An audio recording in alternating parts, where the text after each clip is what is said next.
Halo Cinecrip, balik lagi di Trailer Reaction bareng gue Rashid Hari. Kalau biasanya Trailer Reaction gue cuma nonton satu trailer, kali ini yang gue tonton adalah 6 biji. Karena kayak yang mungkin udah bisa lo lihat di judul atau thumbnail video ini ya, gue pengen nebak kira-kira berapa sih jumlah penonton dari 6 film Indonesia yang rilis di lebaran besok based on trailernya, plus beberapa data-data dikit yang mungkin gue kumpulkan. Tapi mostly gue pengen nebaknya berdasarkan trailer. Dan ini just for fun aja ya, gue gak pakai ilmu-ilmu something per box office-an gitu. Gue gak pakai perhitungan-perhitungan yang bener-bener terstruktur kayak teman-teman dari Cinepoint misalkan. Enggak, ini gue pengen for fun aja, pengen kayak ya seru-seruan aja menjelang perilisan 6 film lebaran tuh buat nambah hype. Dan ini gak ada bias ya, ini pure gue menebak-nebak aja. Bukan yang misalkan paling tinggi itu berarti gue paling mendukung, paling rendah tuh gue paling gak suka. Enggak, pengen gue sih semua film itu dapat 3, 5, 6 juta penonton semua. Kenapa dari trailer? Karena kan trailer itu penting ya. Banyak banget materi-materi promosi, termasuk trailer, termasuk klip, poster juga. Tapi buat gue trailer itu one of the most decisive factors soal pengambilan keputusan penonton untuk nonton sebuah film atau enggak. Trailer bisa make or break your box office achievement. Dan gue bakal pakai trailer terbaru yang dirilis setiap filmnya ya. Jadi enggak yang trailer 1 doang, enggak yang trailer 2 doang, tapi manapun yang paling baru yang mereka rilis itu yang akan gue react kali ini. Dan karena ada 6 trailer, jadi kayaknya ini akan agak beda dari reaction biasanya, enggak yang full. Mungkin gue cuman akan nge-cut highlight dari reaction gue doang, baru habis itu gue bahas per filmnya, per trailernya. Dan ini random aja lah, gue gak urutan berdasarkan abjad, berdasarkan genre atau apapun itu, enggak. Ini gue random aja pilih filmnya ya, mana dulu yang mau gue tonton. Dan buat yang pertama kayaknya film yang udah pernah gue bikin reactionnya sebelum ini. Bahkan 2 kali gue bikin reaction ke trailer film ini, yaitu ada Pelangi di Mars. Dan yang terakhir mereka rilis adalah official trailernya yang udah gue bikin reactionnya juga ya. Jadi gue pengen sebatas nge-highlight doang sih di sini. So coba kita cek dulu trailernya.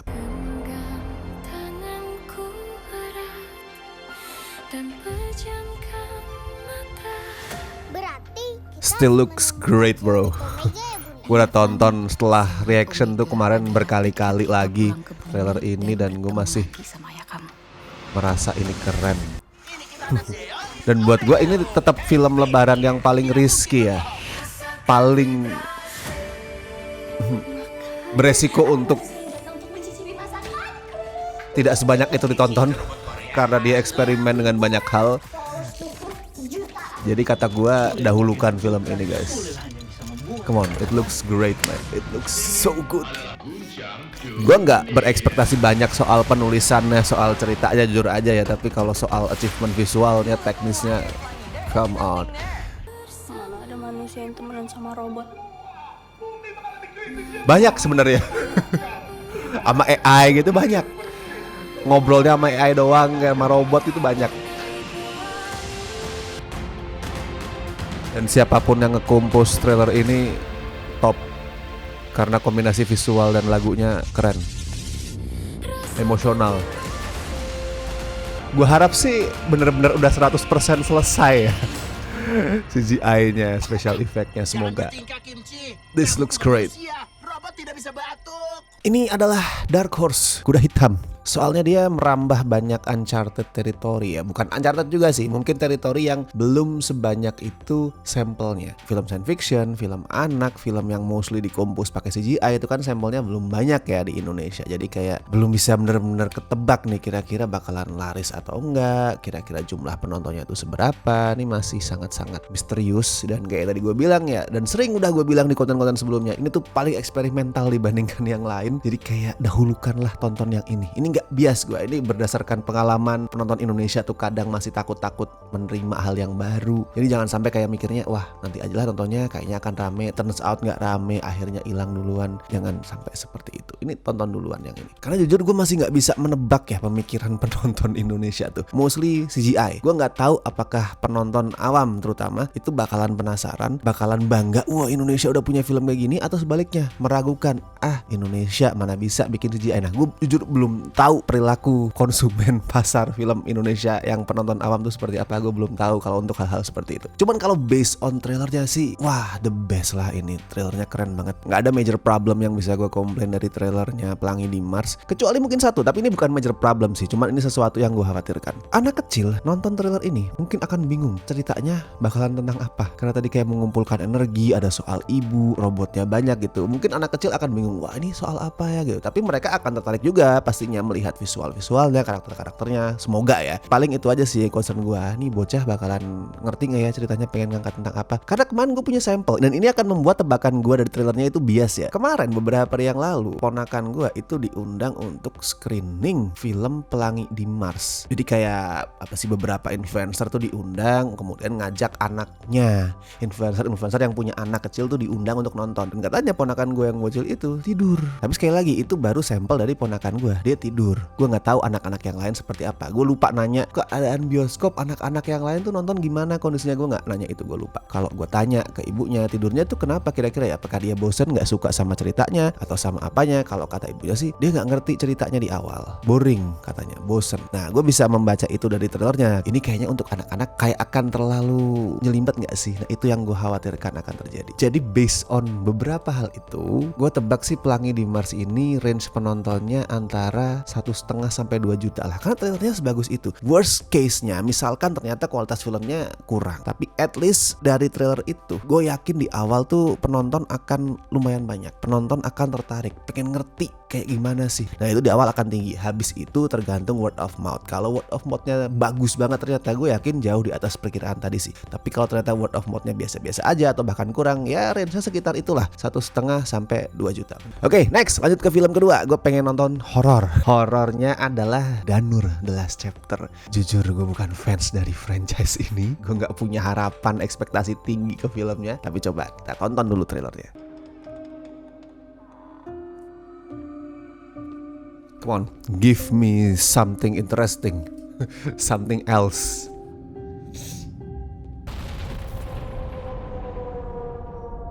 Ya kalau dari visualnya gue gak ragu sih. MD, Awi pasti mewah. Oke. Mencium bau Danur pun tidak. Risa ya? Risa banget pakai baju PNS. Itu kayak mau nyampein sesuatu. Yang lebih dijual kayaknya Z-nya ya di sini ya. Kayaknya. Pernikahan akan menghancurkan mimpimu, Riri. Maksudnya? Lebih banyakan Z-nya, Prilly-nya dikit kayak. Kamu yang mau nikah, bukan aku. Teresa ngerasain ada sesuatu nggak? Oh ini tuh adeknya yang waktu Oh. Gue lupa jujur.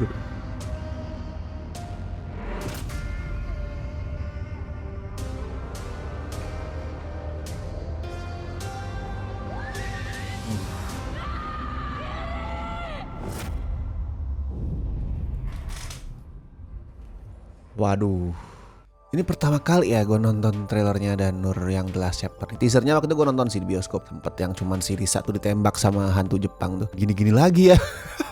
Itu aja sih yang gue rasain. Kok ternyata begini-begini lagi. Tapi ya oke lah, nanti dulu kita bahas kemungkinannya. Danur sebelum ini maksimal jumlah penontonnya itu 2,5 juta. Apakah mungkin sequel itu naik jumlah penontonnya? Mungkin. Kita pernah ngeliat kasus di Pengabdi Setan ya. Yang pertama 4 jutaan, yang kedua 6 jutaan. Naik signifikan. Tapi Danur itu gak punya reputasi kayak Pengabdi Setan. Gak punya faktor-faktor kayak Pengabdi Setan. Pengabdi Setan itu yang pertama dapat penerimaan yang bagus banget dari penonton. Orang-orang tuh kayak, anjir ini film keren banget. Begitu film keduanya rilis, orang yang tadi jangan nonton akan penasaran. Oh iya katanya yang pertama tuh keren banget, coba deh gue tonton yang kedua. Faktor berikutnya ada nama Joko Anwar yang mulai menjual banget. Faktor ketiga, sebelum Pengabdi Setan 2 cuman ada 1 film. Jadi orang yang belum nonton film sebelumnya masih sempet untuk ya udah nonton yang pertama dulu deh. Kalau Danur sebelumnya ada 3. Apakah orang-orang yang belum nonton 3 itu bersedia untuk nonton The Last Chapter tanpa mereka nonton yang sebelumnya? Atau apakah mereka bersedia untuk maraton dulu baru nonton The Last Chapter? Gue rasa rasa nggak sebanyak itu yang ya kayak Pengabdi Setan tadi ya. Apalagi kalau based on trailernya jujur tidak terlalu wow sih. Maksudnya kalau ini untuk rilisan normal oke lah lumayan menarik. Tapi untuk rilisan lebaran gue nggak merasa dari trailer tadi at least yang gue tonton ya, nggak ada yang terlalu wow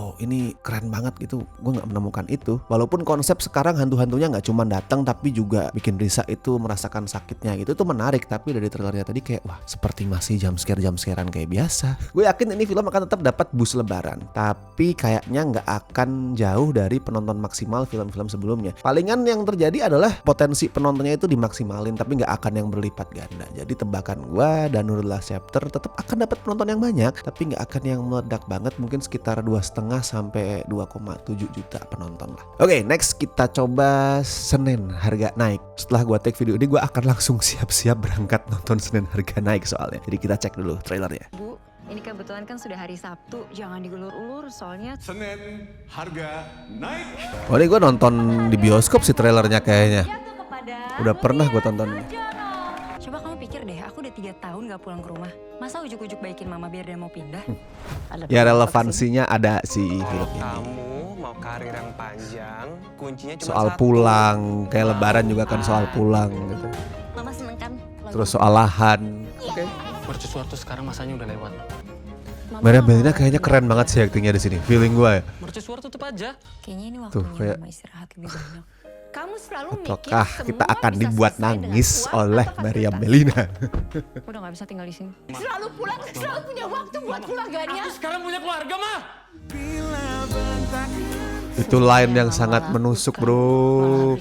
Sekarang udah punya keluarga orang tua dilupakan, aduh.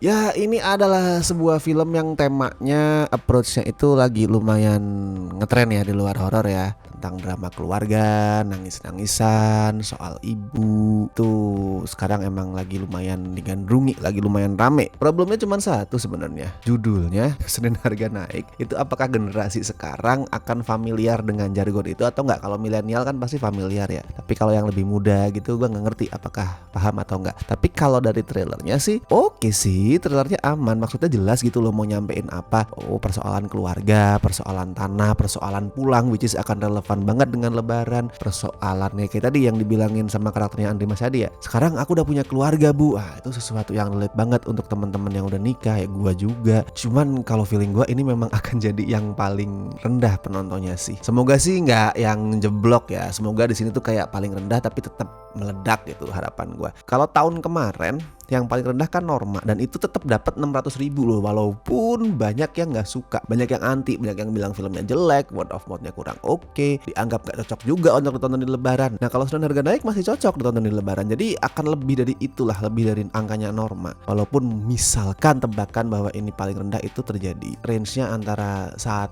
sampai 1,2 juta lah. Semoga lebih tapi prediksi gue segitu. Oke lanjut, berikutnya horor lagi. Ini sempat gue react juga teasernya sama trailer 1 kalau nggak salah, atau official teaser 2 gue lupa. Tapi yang akan gue tonton kali ini adalah trailer 2 namanya, yaitu untuk film Susana Santet Dosa di Atas Dosa. Judulnya paling nggak jelas buat gue, sorry ya, tapi judulnya tuh aduh seperti tidak bisa menentukan kata mana yang paling cocok sebagai keyword. Let's check the trailer. Aku bukannya tidak mau cepat-cepat menikah, Bu. Tapi aku mau cari suami yang baik-baik saja. Boleh saya bantu? Yang baik-baik itu kapan ketemunya? Sebentar lagi. Tapi kita pernah bertemu. Wah, tipikal kata-kata abang-abangan berbahaya. Dan dia lalu mengajak warga untuk melaporkan semua yang terjadi di desa ini ke polisi. Andi Rif pakai black. Satu itu memang sumber masalah. Lawan kezoliman itu wajib hukumnya.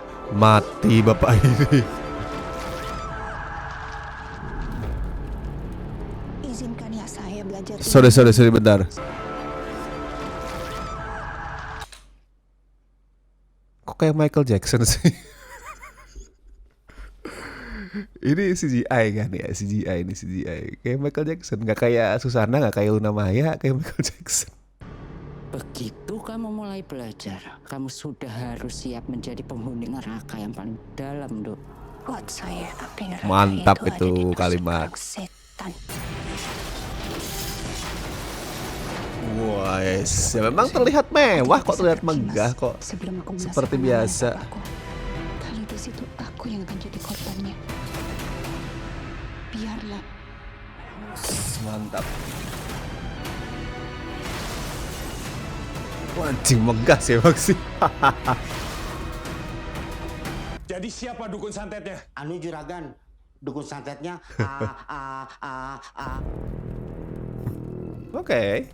Sama kayak Danur tadi lah, ini adalah sequel, jadi kita cek dulu film sebelumnya itu maksimal dapat berapa. Bernapas dalam kubur, film yang pertama tuh dapat 3 juta sekian. Terus Malam Jumat Kliwon turun sekitar 2,1 juta. Cuman yang membedakan Susana ini sama Danur Last Chapter adalah dia statusnya itu sequel yang stand alone. Gua nggak ngerti apakah penonton awam tahu itu atau enggak, tapi ini sequel stand alone. Kemungkinan banyak penonton itu kalau tahu soal fakta itu ya nggak merasa mereka harus nonton dulu film yang sebelumnya. Andaikan belum nonton, misalkan mereka mau cari info ini nyambung atau enggak, mereka akan tahu bahwa ini nggak nyambung, ini stand alone. Ya udah, gue bisa nonton tanpa harus tahu film-film sebelumnya dulu. Dan gue yakin film ini akan dapat boost lebaran. Boost lebaran dalam arti penontonnya pasti akan lebih banyak daripada biasanya lah. Dan kalau ngelihat trailernya, materinya itu sangat-sangat horor lebaran ya. Kelihatan megah, kelihatan gede, terus ada bumbu komedinya, kelihatan banget film-film keluarga yang ditonton untuk seru-seruan pada saat lebaran. Ada nama Susana di situ. Audiens senior mungkin akan berpikir, oh ini lebaran cocok nih nonton Susana nih, bawa keluarga seru nih dan segala macam. Mungkin yang agak sedikit mengurangi potensi itu adalah kalau dari trailernya beberapa kalangan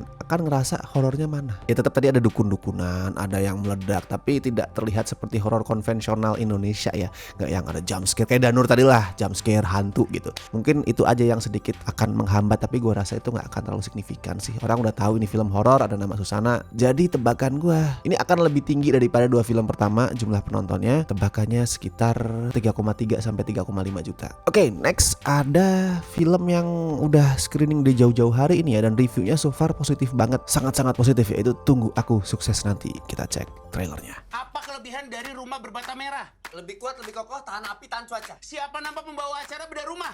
Ratna Listi, Warna hijau apa yang suka dijadikan cat bedah rumah? hijau green screen. Betul. Betul itu, betul. Kita sengaja mampir ke sini mau kasih tahu. Aku juga dipromot lo jadi manajer, Nek. Kan kamu baru setahun kerja. Wah, ini settingnya lebaran ya, jangan-jangan ya. Gini-gini doang, gue harus cari kerjaan yang benar. Ya nggak sih, ya nggak sih. Itu Settingnya semua lebaran saya nggak sih? kerjain, Bu. Dari ide, diskusi. Udah cukup kayaknya ya. Ya, semua yang gue lakuin tuh nggak kelihatan, tenggelam aja udah nggak dilihat sama sekali. Semua Wah, yang lo lakuin ini nggak ada artinya. Ini sangat-sangat dekat dengan kehidupan Ngejar langkah kalian. anak muda ibu kota nih. Ya loh, semua kalimatnya tuh kayak sesuatu yang kita banyak orang pernah rasain. Ibu pasti malu ya. Nunggu akhirnya sukses. Wah, ini Dark Horse. R-nya rumah, G-nya good job. A-nya saya belum dapat. Serius, semua hal di film ini itu meneriakan masalah anak zaman sekarang.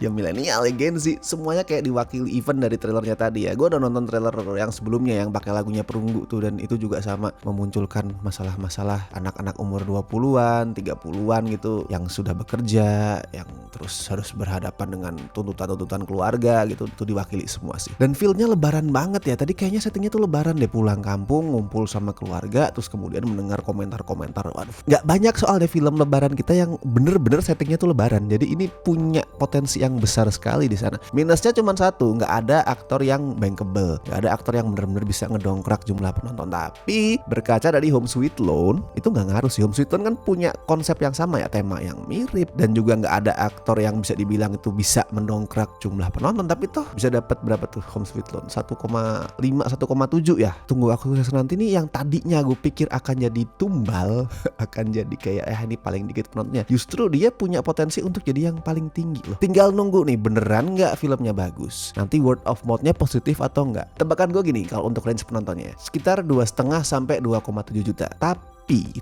Tapi nih, kalau ternyata filmnya bagus banget, bisa di atas 3,5 juta. Bukan nggak mungkin lebih tinggi dari Susana. Oke, kita masuk ke film terakhir yang gue belum pernah nonton trailernya sama sekali, jujur. Karena sebenarnya gue pengen nonton ini kayak tanpa ada ekspektasi, tanpa ada nonton trailernya, langsung duduk di bioskop. Tapi ya karena harus membuat konten ini, tetap gue tonton. Yaitu ada Nawila, yang kemarin berapa hari yang lalu baru aja ngerilis official final trailer ya. Kita cek seperti apa hasilnya.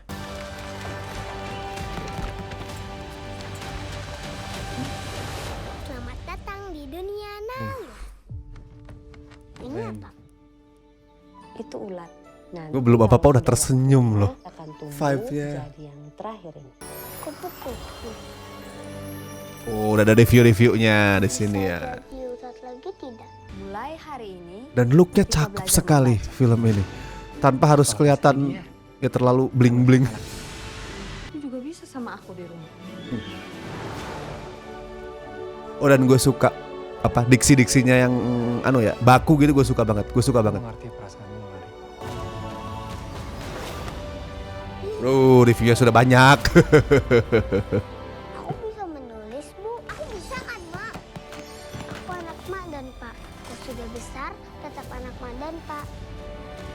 Wah, nangis gue nih. Nawila. Oh my god. Oh my god, pulang jadi anak-anak lagi.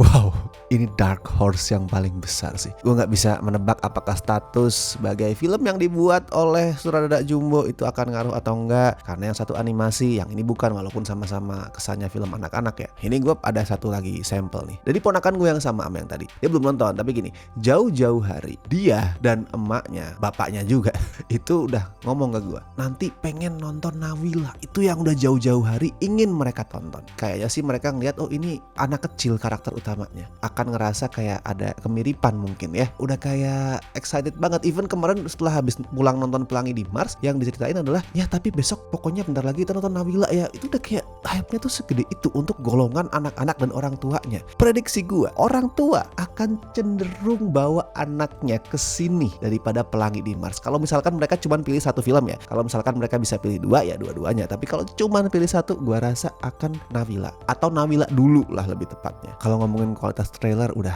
top, indah, menyentuh, dekat juga sama kehidupan kita ya, soal anak-anak, mungkin yang punya adik, punya anak, punya ponakan, atau mungkin teringat ke zaman anak-anaknya dulu akan ngerasa relate. Jujur pengemasan marketingnya cerdas, nggak ada persoalan lebaran di sini. Tapi tagline tadi loh, kita pulang terus jadi anak-anak lagi, itu genius, itu copywriting yang pintar. Jadi kerasa tetap ada feel lebarannya ke di situ. Nah ini salah satu yang paling gue nggak bisa tebak sih. Tapi gini, ini tebak-tebakan just for fun ya. Jadi gue nggak pengen main aman, biar seru aja. Di sini gue akan nebak melawan logika. Gue akan melakukan crazy bet, pertaruhan yang gila di sini. Jadi hitung-hitungan kasarnya gini, ini hitung-hitungan ngaco ya, yang kalau misalkan ketahuan sama ahli box office gitu gue akan ditampol gitu. Tolol nggak kayak gitu. Kalau berdasarkan kue film lebaran tahun lalu, total penontonnya adalah 20-an juta. Tapi itu kan termasuk jumlah penonton Jumbo yang di luar nalar ya. Penonton Jumbo 10 jutaan itu nggak semuanya kue film lebaran sih. Mungkin yang kue film lebaran setengahnya lah. Jadi let's say keseluruhan penonton film lebaran tuh mungkin sekitar 13-15 juta. Kalau misalkan kita asumsi penontonnya 15 juta, kalau gue tambahin semua prediksi film-film sebelumnya, itu baru kekumpul sekitar berapa ya? Mungkin 10-11 juta lah. Yang artinya kalau gue mau tebak-tebakan gila, Nawila akan dapat 4-5 juta penonton. Gue yakin gak ada yang nebak Nawila, atau mungkin sedikit banget ya yang nebak Nawila ada di ranking pertama film lebaran dan bisa ngumpulin jumlah penonton sebanyak itu. Tapi di sini karena biar have fun ya udahlah, gue kasih tebakan gila. Nawila akan dapat 4-5 juta penonton. Zaman sekarang itu udah gak segila itu loh. I mean kita baru aja melewati tahun dimana 2 film itu tembus 10 juta. 4-5 juta film lebaran sangat achievable. Dan itu tadi ada faktor orang tua nonton bareng anak. Kalau film lain kebanyakan mungkin akan ditonton 1 atau 2 orang. Nawila bisa 3 langsung datang. Dan gue yakin yang ditonton pertama sama orang tua anak-anak adalah Nawila. Oke, itu tadi sudah tebak-tebakannya panjang sekali. Kalau menurut lo gimana? Lo punya tebakan seperti apa? Silakan tuliskan di bawah. Mungkin bisa lo ranking, mungkin bisa juga lo tulisin estimasi penontonnya kira-kira berapa. Udah have fun aja. Ini bukan buat nilai film-filmnya kan kualitasnya gimana, enggak. Tujuannya adalah nge-hypein semua film. Kalau misalkan lo ngerasa wah film yang gue paling suka atau gue paling tertarik tuh kayaknya penontonnya paling dikit, ya udah bantu untuk untuk promo, hypein di medsos, ajak teman-teman, keluarga lu untuk nonton. Silakan ya, tuliskan di kolom komentar. Dan seperti biasa, thank you banget buat teman-teman yang masih setia join membership Cinecrip, terutama beliau-beliau berikut ini dari Tier Bestie and La Familia. Thank you so much. Oke, gue Rashid Hari, sampai ketemu di video-video berikutnya.